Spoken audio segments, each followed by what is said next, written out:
Bismillahirrahmanirrahim. Assalamu alaikum, dear participants. So today we are going to talk about fasting and all that you need to know about it. The month of Ramadan is fast approaching, as we all know, and we would like to reap the blessings of this month as far as possible. And it's almost 40 days before the month is going to arrive. But the purpose here of delivering this lecture is to acclimatize ourselves, is to be more anxious as well as more anticipative of this month. So I will start off by discussing a very basic question regarding fasting and regarding the month of Ramadan. So the question which arises and which often our younger generation puts forth is that what exactly is the need to fast? Is it not like just giving up food and drinking and our carnal desires, and it looks more of depriving our body? And this is especially because in today's world, people have different routines. They have to go to the office. Our younger generation has to prepare for exams. They have their assignments. They have sports. They have so many other commitments. So the question does arise that why do we deplete our body? Why do we deprive our body from this basic nourishment? After all, this nourishment is something which would make us more attentive to our prayers, more attentive to God's cause. And why is it that for 30 days or 29 days, we have been given this directive to deprive ourselves of some of the basic needs that we are so used to? So you see, in order to answer this question, it is essential to understand that we human beings are made up of two. I mean, we have two planes of existence. So at one plane, we have our physical body, and at the other plane, we have the soul inside of us. So just as our physical body needs nourishment, our soul also needs nourishment. And when we pray, when we connect to God, when we fast, when we do other rituals, we are basically connecting to God. But what happens is that during the other 11 months, our spiritual existence and our material existence, so to speak, they are entangled with one another. In fact, our material existence prevails upon our spiritual existence on most occasions. It's like it presses it down, and our carnal desires, our desires for our diet, they generally overcome our spiritual needs and spiritual desires. So what happens is that for 1 month, those material and physical desires, they are lifted, and so to speak, so that our spiritual being, our soul, is able to breathe freely.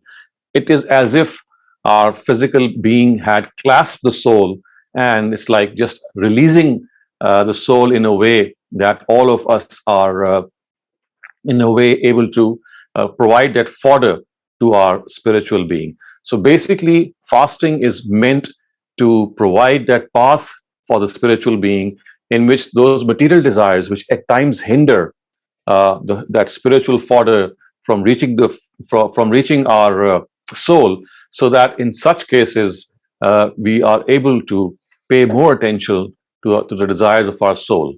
So precisely for this reason, the a whole month has been allocated, and we are now able to do something for our spiritual being, for our soul. The second important background discussion that we need to also take up now is that why exactly is the month of Ramadan selected for the month for fasting? After all, we have other 11 months. So what has made Ramadan so special that it has been allocated for fasting? So the Quran itself tells us that the Ramadan is the month in which the Quran was revealed. Shahru Ramadan allazi unzila fihi al-Quran. It is the month of Ramadan in which the Quran was revealed. So in order to thank God for this tremendous blessing in the form of the Quran, which mankind received, a whole month was allocated to express gratitude, to express thanksgiving to the Almighty, because the treasure of the Quran that we have, it was revealed, or I can say it started to be revealed in the month of Ramadan. So, of course, it was not revealed in one go. It was revealed in various installments, on various occasions. But then we have to understand that it began its revelation So the month of Ramadan was the month in which the revelation of the Quran started. And it is to acknowledge this blessing of the Quran that we fast, and therefore we express this fact that the Almighty has been kind enough to guide us. We were in need of a new revelation at the time of Prophet Muhammad sallallahu alaihi wasallam. This was because that the previous scriptures, the Torah, the Injil, the Psalms, they did not exist in their original form. They did not exist in their original language. We had translations. And also there were some distortions which had occurred. So it was essential that with the termination of the institution of prophethood, the final guidance of God would be given to mankind, or should be given to mankind. And the month of Ramadan was chosen for that. The third background discussion here that I'd like to also initiate is regarding the word psalm. So the word psalm is basically used for horses which are not fed, they are starved, so that they can become tough, so that they can become more tolerant of hardships. So the word psalm basically refers to those horses which were, for the purpose of training, they were starved, they were not fed to their full, so that they could go through this period of not eating and still survive. So it was to make them tough. And of course, the implication here is that just as the psalm or the fast, psalm is the Arabic meaning, Arabic word used for the fast, just as it is a means of gaining that spiritual elevation, that spiritual advancement, it is also something that makes us resilient. It is also makes us tough and go about in life where we can bear hardships, where we can bear the various trials and tribulations that life has offered us. So with this background, we have to understand that the spirit of fasting, or the essence of fasting, it has been actually described by the Prophet in one of his very, very pertinent narratives. And it tells us that the reason, or the biggest, you can say, what is the biggest use of fasting is self-accountability. The Quran says, the Prophet says, the Prophet says, Man sama Ramazanan imanan wa ihtisaban, ghufira lahu ma taqaddama min zambihi. Which means that if a person fasts, Man sama Ramadana, and he fasts in a way that he has faith in God and he holds himself to be self-accountable. He holds himself to be self-accountable. Quran says, the Prophet says, غُفِرَ لَهُ مَا تَقَدَّمَ مِنْ ذَنْبِهِ, which means that his previous sins, his minor sins, they are forgiven. And the important word here is ihtisab. So the word ihtisab is, of course, the same as what we call self-accountability or accountability, to hold ourselves accountable before God. So this is a month of contemplation. It is a month of meditation. It is a month of reflection on our own self. And it is a month in which we have to take stock of what we have done. So what we can say is that if we have held ourselves accountable in this month, if we have have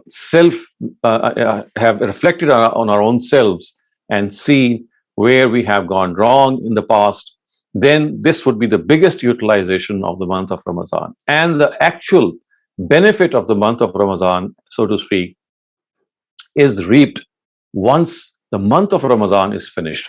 Because it is then that we would realize that if we have been doing that self-accountability in a way that it has really benefited us, and that benefit will show if we put to use that self-accountability right after the month of Ramadan. So the real use of the month of Ramadan is right after the month of Ramadan for the next 11 months, so that the accountability process through which we have put ourselves through could be tested and tried, whether it was sufficient, whether it was enough in which we were able to really call ourselves to account. And this self-accountability, my dear viewers, is something that all of us know very well. It is especially the case when we have to hold ourselves accountable in our various relationships. So accountability as a father, as a mother, as a brother, as a sister, as a daughter, as a son, as a brother, as a sister. So all these relationships, we have to imagine ourselves in all these relationships and see whether we have really tried hard to be a good person vis-a-vis these relationships.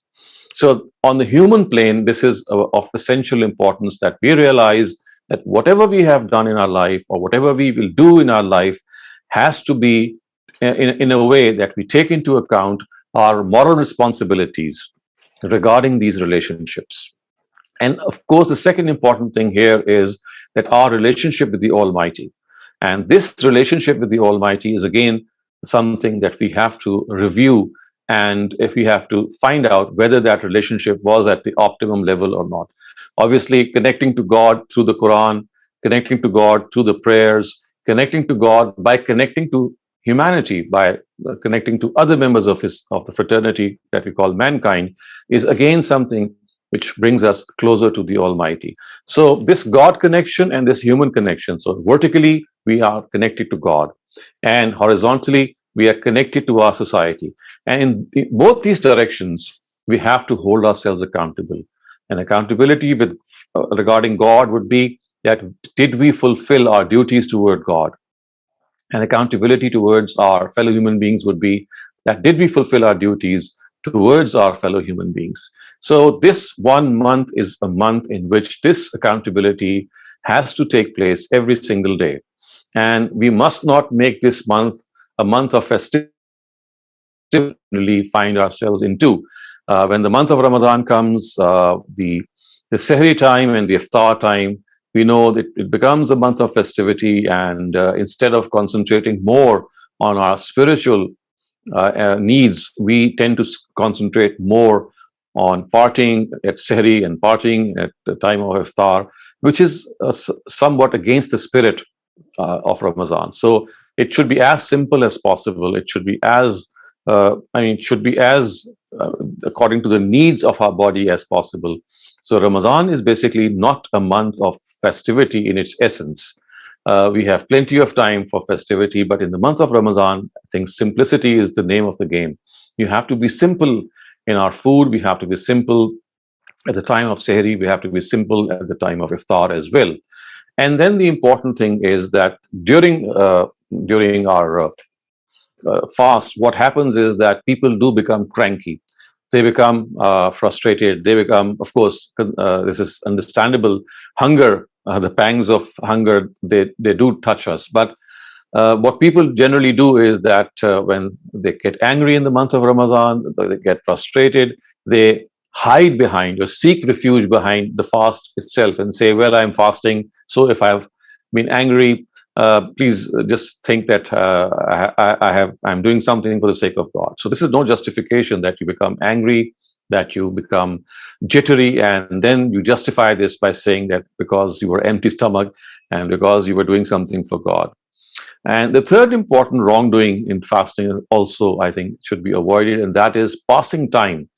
Often people think that, well, it's a time that we must just get away through, and as soon as we can, by doing various things which are not exactly in harmony with the essence and spirit of fasting, they should be also avoided. So these three things which are against this process of self-accountability, these three things which are against the spirit of fasting, are ones that we have to avoid. So we must avoid festivity and partying. We must avoid making anger a justification of fasting, and we must avoid the fact that we pass time during fasting and we just instead of utilizing that time as far as possible. And the best utility for the month of Ramadan is to have the strong connection with the book of God. Remember, we are thanking God for his favor when we fast, that the month of Ramadan was the month in which the Quran had started to be revealed, had begun to be revealed. And there's no more befitting an activity in the month of Ramadan during fasting than to have that Quran connection. So Quran and Ramadan, they have a very, very strong and a very special bond. So the best way to pass time in the month of Ramadan during our fast is whenever we have that time. In fact, we should allocate some time to the Quran, reflecting on the Quran, memorizing some parts of the Quran, understanding the Quran through a good translation. So all these various activities in the month of Ramadan. And then another important God connection, which is available to us in the month of Ramadan, is the prayer of the Tahajjud.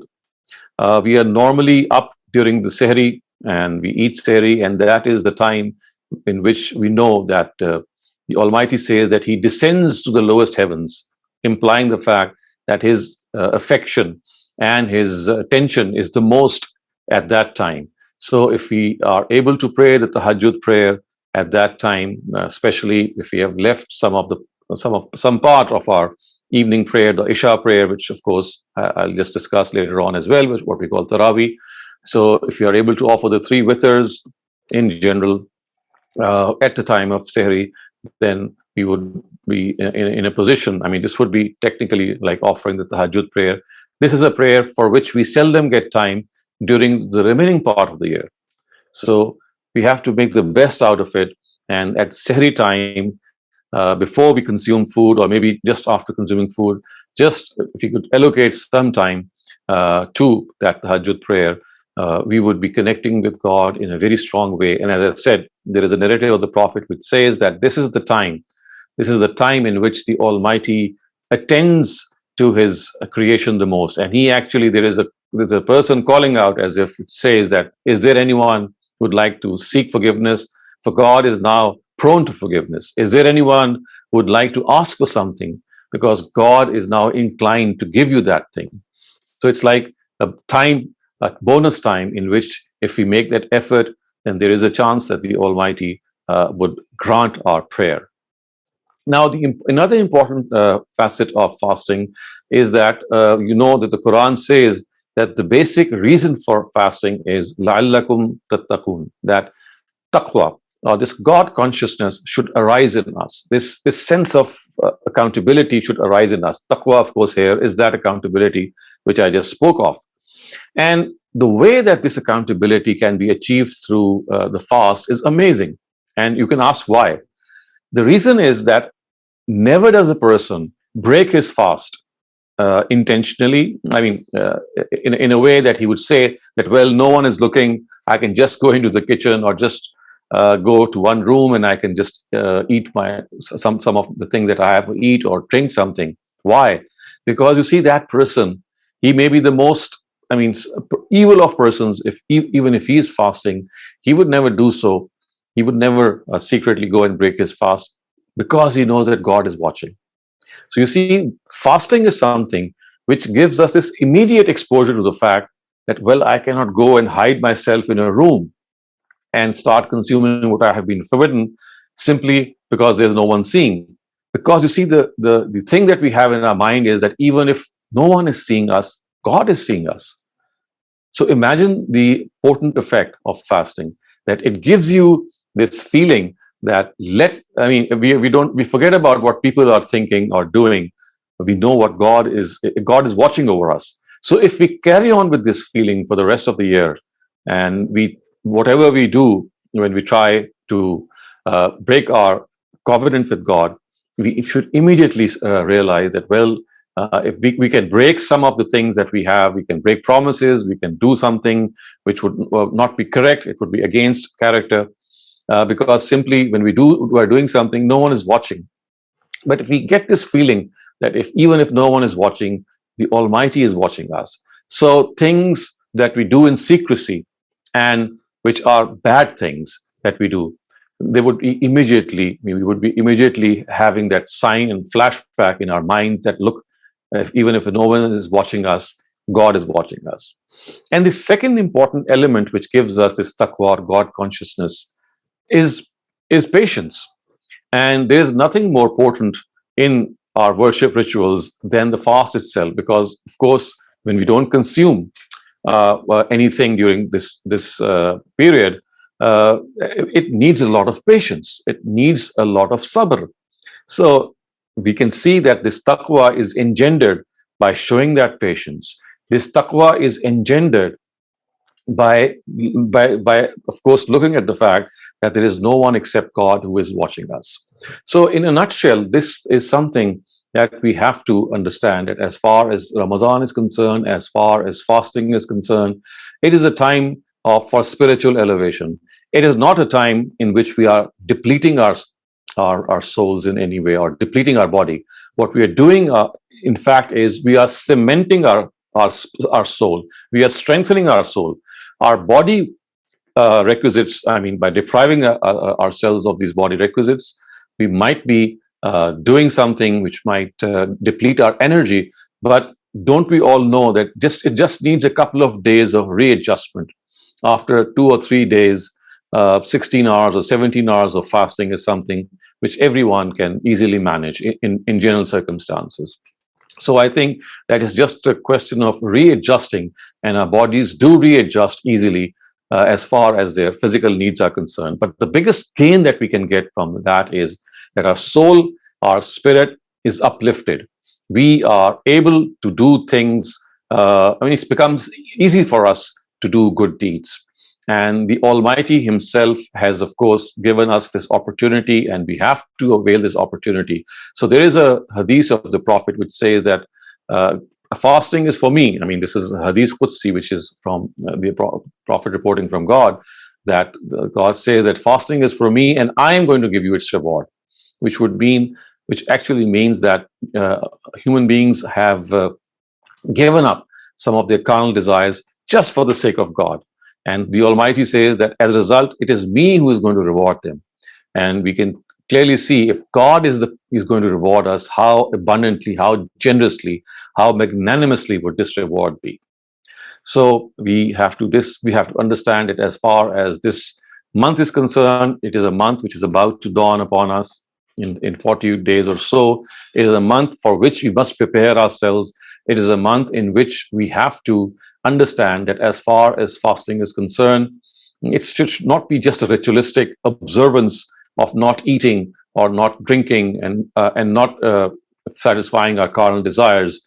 It has a much deeper and a much more impactful purpose. So now at the end, I'd like to point out to some basic questions that have arisen in the month of Ramadan regarding fasting.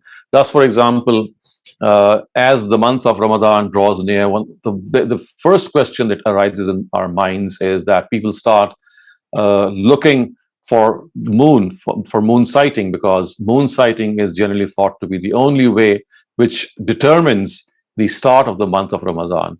We need to understand once again that as far as moon sighting is concerned, it is absolutely nothing related to any worship ritual. It's not just a thing that has to be done as part of our religious observance.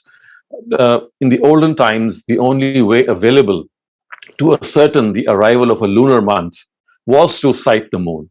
And so therefore people would sight the moon, and therefore the moon was the only significant sign through which the month of Ramadan, or for that matter, any other month, would be demarcated. But today, with the arrival of astronomical calculations and certain other mathematical algorithms, we have come into this position to predict the arrival of the month of Ramadan very, very accurately.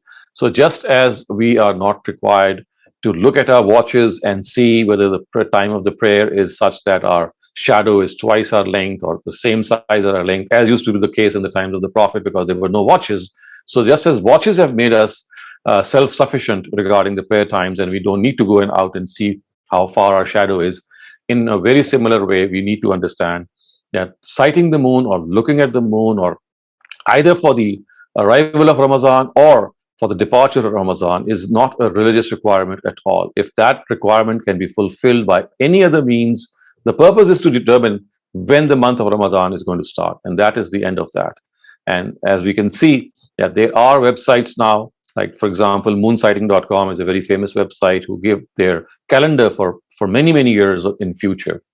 So we need to first of all understand that this is an area that perhaps we need to revisit our attitude in starting the month of Ramadan. And this is especially for people who are at the helm of our affairs and who announce the month of Ramadan by looking at the moon through a telescope. It's not needed anymore. The second important area is regarding fasting and Ramadan is that there are areas in this world, there are territories in this world in which fasting becomes very difficult. For example, we can have a 22-hour fast or a 23-hour fast or a 21-hour fast. For example, if you go to the North Pole or to the South Pole, right at the poles or cities or countries which are near the pole. So in those times, it really becomes difficult for a person to fast, and it's not just for one day. When you have to go through a 23-hour period of fasting for 29 or 30 days, it does tell on us.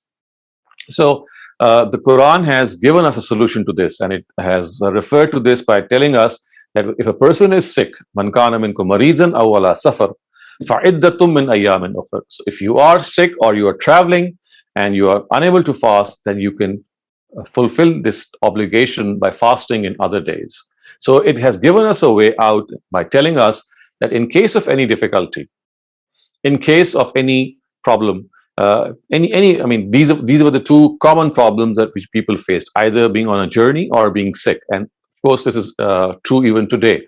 So by analogy, today, if fasting becomes difficult and it becomes so difficult that you are not able to do so, and of course, it'd be a personal decision. This is a decision that is not perhaps likely to be taken at the community level, because every person has his own resilience, his own strength, inner strength. So a person can take this decision that, well, it's too difficult for him or her to do so, and he could fast for in some other time of the year, or maybe fast a few fasts, like 10 or 15, whatever he can, and then defer some of the fasts later on. And this is equally true for some grueling jobs that people do. For example, there are people who work in a furnace and in hot places. Furnaces, of course, the amount of heat they emit, you need to constantly drink water if you're working in a furnace. And for such people also, on a very similar basis, you can tell them that they can defer their fast or distribute their fasts. I mean, they can fast for some days within the month of Ramadan and then make them up in later part of the year. So, and so on and so forth. So as far as difficulty in fasting is concerned, we on the basis of our personal opinion, we can always defer fasting if it becomes too difficult. And then there is the third question which people often ask regarding fasting, is it essential to eat sehri? So the answer to this is that no, it is not essential, but yes, it is highly recommended, because if you get up at sehri, you'll be able to offer the tahajjud namaz, and right after the tahajjud namaz ends and you are and the azan is given, then you are also in a position to offer the fajr prayer. So the tahajjud and the fajr prayer would be there. And the Prophet himself, when people asked him that is it something that we should do, so he highly recommended it, and he said that there is a lot of barakah, a lot of blessing in eating sehri. So although it's not obligatory, it's not mandatory, but yes, if people do so, it is highly recommended, and you will reap the blessings of the fast. Another question regarding fasting is regarding injection, or regarding transfusion, or things that we consume other than through our mouth. So here the simple formula is that as long as we don't inject ourselves with things that give us strength, physical strength, like for example, there are injections which revitalize you. It is fine to have injections through our blood, to have medicines in our injections through our blood, and if we do so, then this should not in any way affect the fast. Another important question regarding the month of Ramadan and fasting is the Taraweeh prayer.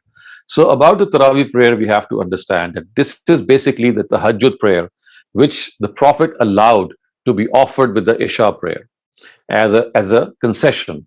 So the Prophet never prayed the Taraweeh prayer. It might come as a surprise to many of you. He always prayed the tahajjud prayer.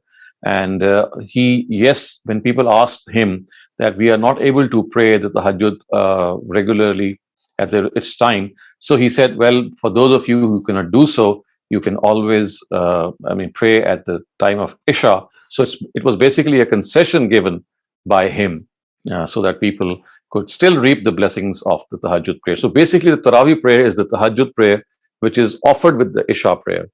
Its actual time is with the Isha time, and so therefore the righteous individuals of our society, people who are scholars, people who are true, I mean, who'd like to go have a strong, even though stronger connection with God. For them, it is highly recommended that they offer the tahajjud prayer in the Ramazan, in Ramadan, the way I just described.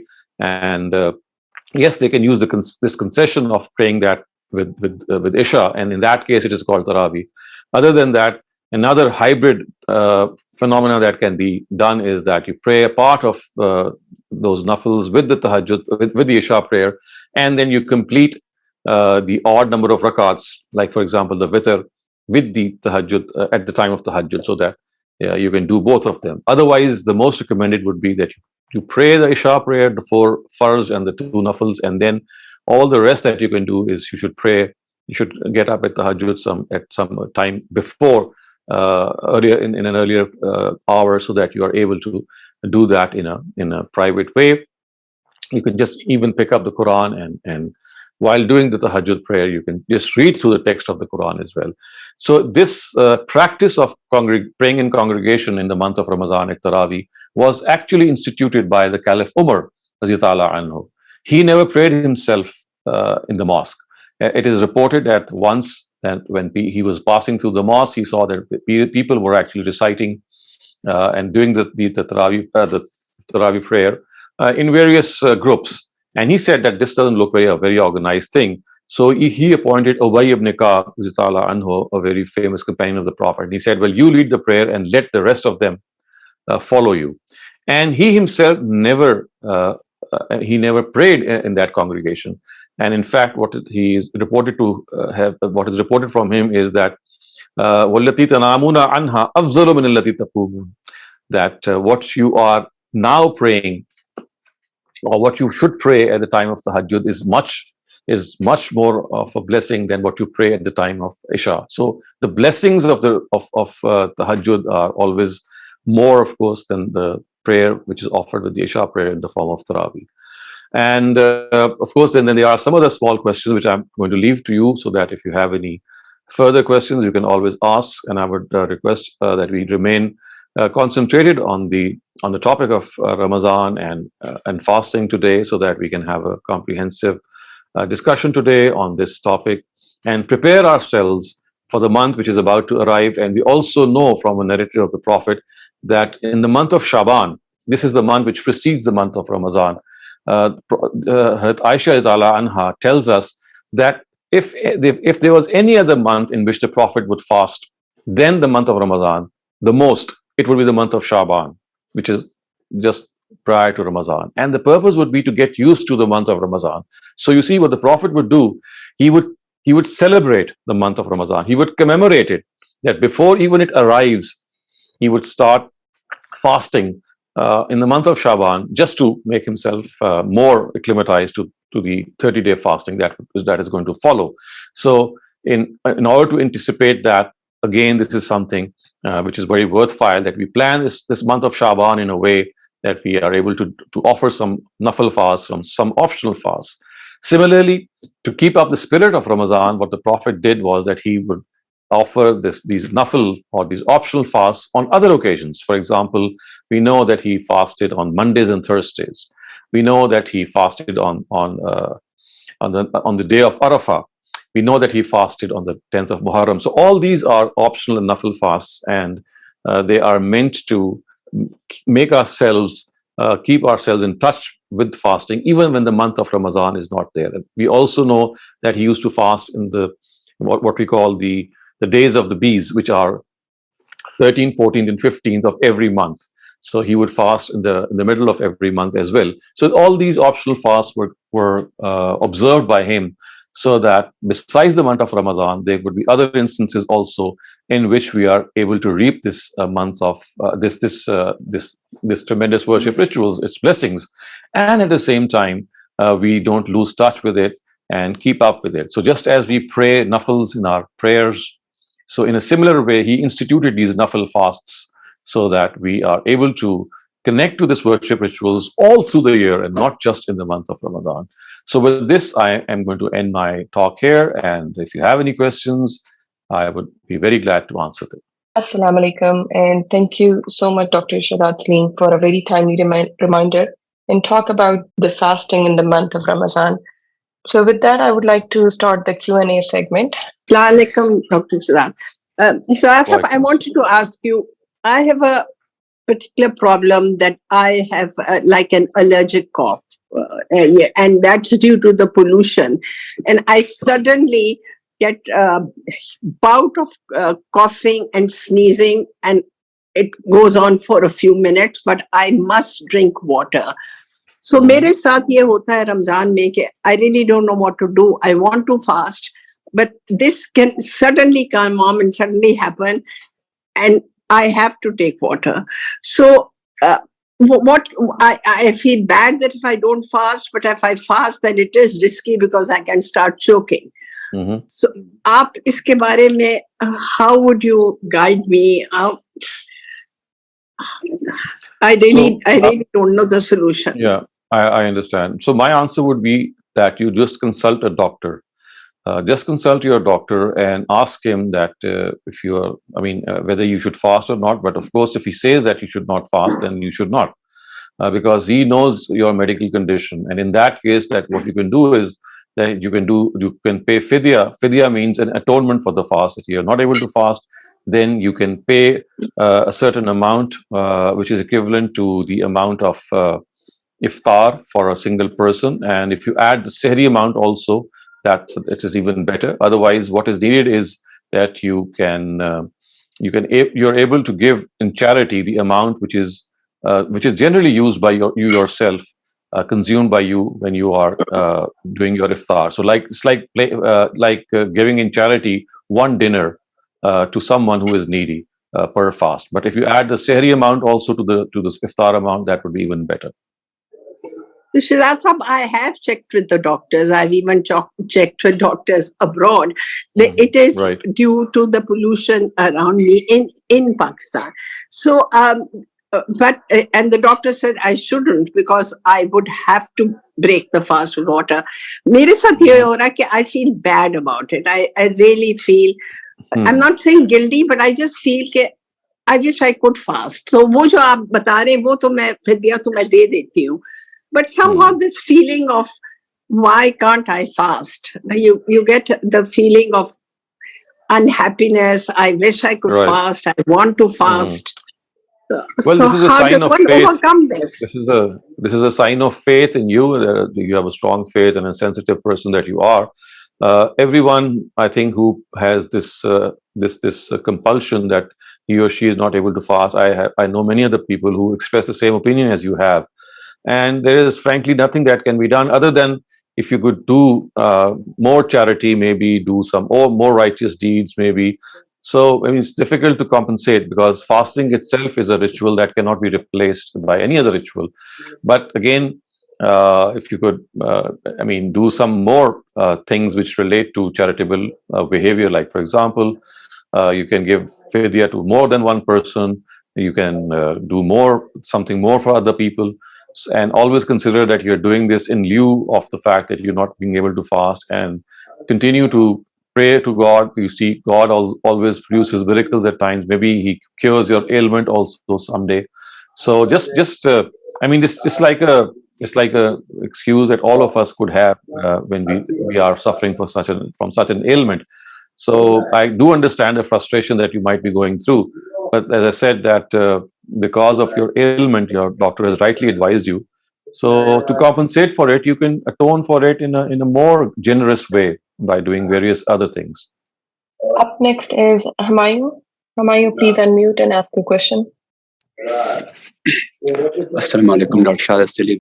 My question is, sir, that the holy month of Ramadan, which Almighty Allah has given us the whole month to protect ourselves from the bad things, which you told earlier in your discussion, that self-accountability, which I think that it is the essence of the holy month of Ramadan. And in this connection, that a Muslim, he protects himself, he gets an opportunity to make nourishment in his manners, in his etiquette, in his ethos. Really, it gives an opportunities. So I would like to that which kind of things other than these which I pointed out this to make nourishment in our etiquette and in our manners. I think I alluded to the basic point that in order to advance our tazkiyah and the inner purity, the best thing that we can do in the month of Ramadan is to connect to the Book of God as far as possible and as much as possible, and do it in a way that can have different varieties. For example, reading it, by example, comparing it with the translations that you might come across, memorizing parts of it, understanding it, reading out aloud, and then just holding the mushaf and while you're reciting or you're offering the prayer. So I think as much as you can, all these things have to be done in a way that we connect to the Book of God, which is the Quran, as far as possible. And we'll take next question from Mr. Riaz. Can you unmute your mic and ask your question? Assalamu alaikum, Dr. Sir. Wa alaikum assalam.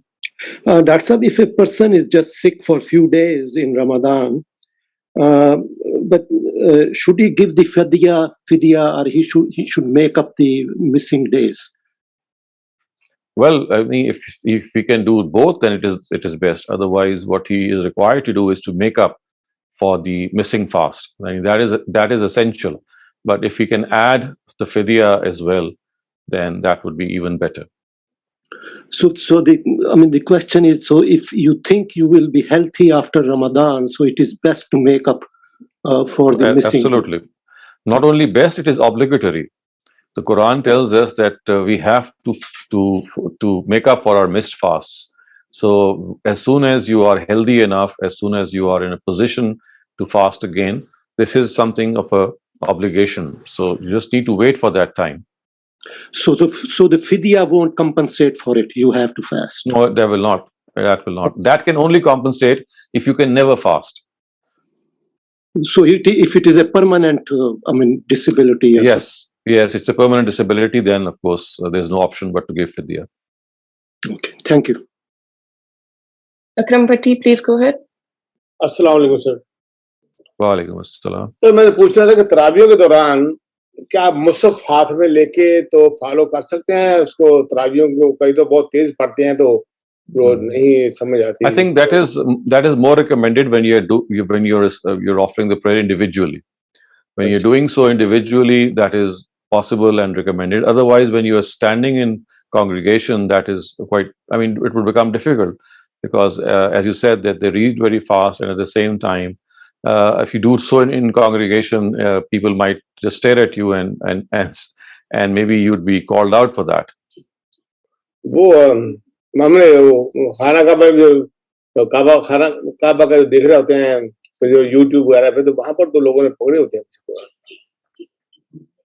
Well, as I said, it depends on your situation. If you think that you can do so easily, it is nothing which goes against it, except that the fact, as you just said, that at times the speed of the imam is so. It means they are so fast that you are not able to follow the translation. But if you can do so, it's okay. And if people around you are also okay, you can always tell them that this is something that you can always do in a nafil prayer, and Taraweeh is a nafil prayer. शुक्रिया sir. गजल क्या एक सवाल और पूछ रहा था छोटा सा?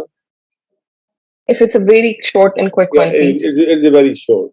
वो ये है कि कल या पहले बताया था आपने, वो जो हम 6 रोजे शवाल के रखते हैं, तो उसमें क्या वो हकीकत है कि जब बिकॉज एक नेकी 10 के बराबर होती है तो 360 दिन बन जाते हैं, तो कहाँ तक वो 36 दिन रोजे रखने, अब 30 या 29 actually, 6 बार में शवाल के तो पूरे साल के रोजे हो जाते हैं। Well, that is a reward that is given. The reward which the Prophet has informed us that relates to that. Otherwise, you see the 6 Shawwal rosas or fasts, they have to. You can keep them consecutively right after Eid, or you can, if that is not possible, you can do so by breaking up the sequence itself. But remember that the fasts of the month of Ramadan, they are mandatory, but the fasts of Shawwal, they are not mandatory. So the reward of both is different. I mean, the extent of reward is different because one is farz, is an obligation, and the other is a nafil. Tariq Javed, please unmute your mic. Dr. Saab, you said about the Tarawih prayers that is not originally was a practice. The original prayer is the Tahajjud prayer, so that is most preferable. That's one part, and second part is in Tarawih is like only reciting the text of the Quran without understanding. But this is being done everywhere in the world, even in Makkah, even in Medina, Masjid al-Nabi, everywhere it is done. So how can we satisfy ourselves and our friends that the best thing to do is to understand Quran and to pray at the Tahajjud time? I think what you need to understand, maybe communicate to your friends, is to refer them to the original sources. I mean, all our scholars who are aware of the history of Tarawih, they know that the Prophet never ever prayed at the Isha time, neither the Caliph Abu Bakr. And this historical incident is reported in all hadith books in which the Caliph Umar in his own times, he actually instituted the institution of Tarawih. Everyone knows that. And this is not disputed by anyone. In fact, what has happened in the time of the Prophet himself was that he started to pray at the Tahajjud time in the mosque. And he came out of his room and he prayed in the mosque. And the first day that when he prayed, a couple of people started to pray with him because he was praying loudly. And the second day again, he came out and more people came and prayed because the news spread that Prophet is praying in congregation. But remember, this was, as the words of the hadith say, fi jawfil layl, which means in the middle of the night. He was doing so at the tahajjud time. And on the third day, even more people came. But it is said that the Prophet did not come out because he thought that, well, if he comes out and starts praying, then people would think that this is a practice instituted by God himself. So he never came out. And which tells us that it was never the import of the Almighty or the Prophet himself to institute it as a prayer itself. And when people asked him actually, and he said, and they said that we are not able to pray at the Tahajjud time because we have to prepare food, we are not memorize the Quran so much, and it's difficult to recite out of memory. So can we pray it with the Isha? And he said, yes, you can do so. So we have all this recorded in our history in Hadith books, all these incidents, and we also know when the Caliph Umar came to the mosque and he saw people offering the prayer individually, he actually asked Ubay ibn Ka'b. So this is reported in our Hadith books, and he never joined the congregation. And he actually commented on this by saying that what you are actually doing, you are leaving a greater blessing, which is the Tahajjud prayer, and you are doing so by offering a lesser thing, which is a step less than the Tahajjud prayer, and he never joined himself. So I think all that you need to do is give all this information through Hadith books, which is available. You can Google, or other than that, I think we have a lot of literature at Al-Mawrid as well, our website, through which you can tell people. And secondly, another important thing is that always pick and choose your audience when you convey things that are not very, especially people who generally would like to follow the tide of time instead of researching and finding out what the truth is. So in most cases, people would just follow what they are being told. So only with people who are interested in discussion, who would like to know what the truth is, who appreciate critical thinking, perhaps this is the audience that is best suited for such discussions. Otherwise, I think it's best to just mind our own business and do what we think is right. Yeah, exactly. This is true that you must choose your audience. So maybe Rasulullah gave a sort of a relaxation that if you are afraid of not getting early in the morning, then you can pray this prayer along with Isha. And also precisely. This is what happened. This is what is said. This is what is reported actually. Yeah, and maybe at the time of Hazrat Umar Farooq, he saw that many people are praying separately and there's a lot of noise in the mosque. So he suggested, why not you pray together? So maybe they are the reason that people started praying. Precisely, Tarawih. that's what I said. And he actually remarked, he said, Ni'mal bid'a hazihi. He said, this is a beautiful innovation that I have done. So Name al bid'ah is a word that it's an expression that he uttered when he saw people that they have now gathered behind one imam. And I mean, all this is something which is found in our sources, and you can Yeah. easily refer your people towards these resources.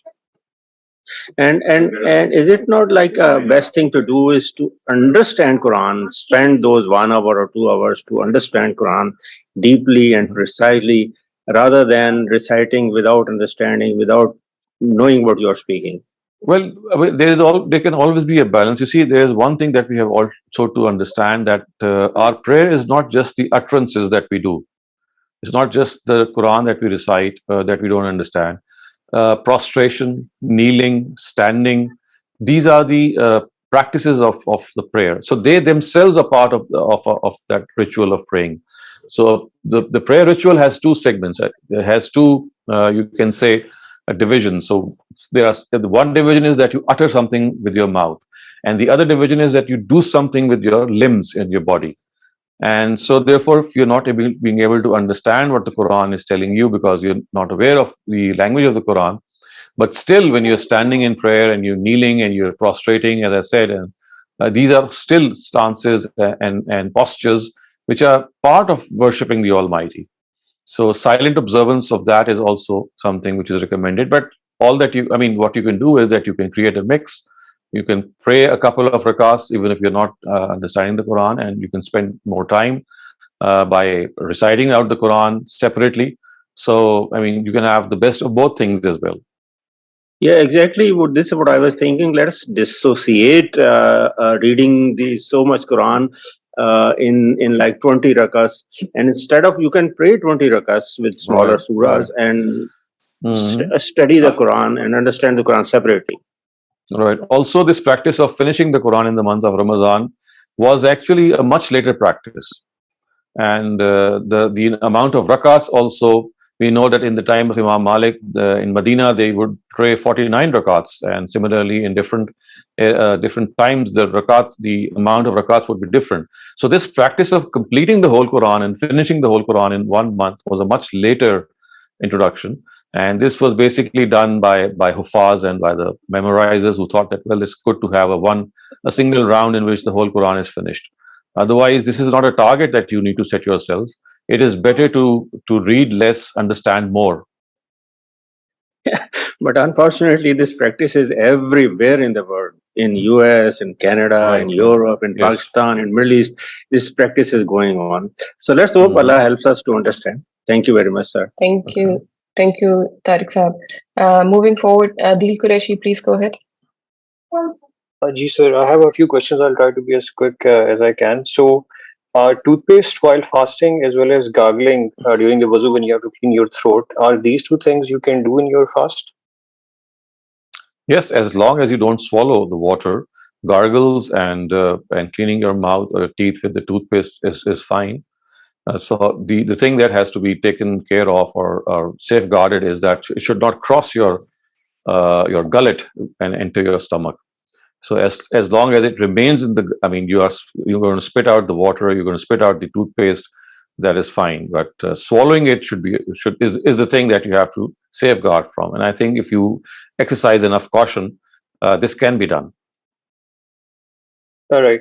And so, when the small children who are not yet adults, we want to encourage our children to also fast, and if they do in Mhm. their eagerness, do try to attempt to fast. But during the middle of the fast, we realize, or they start realizing that they're extremely hungry.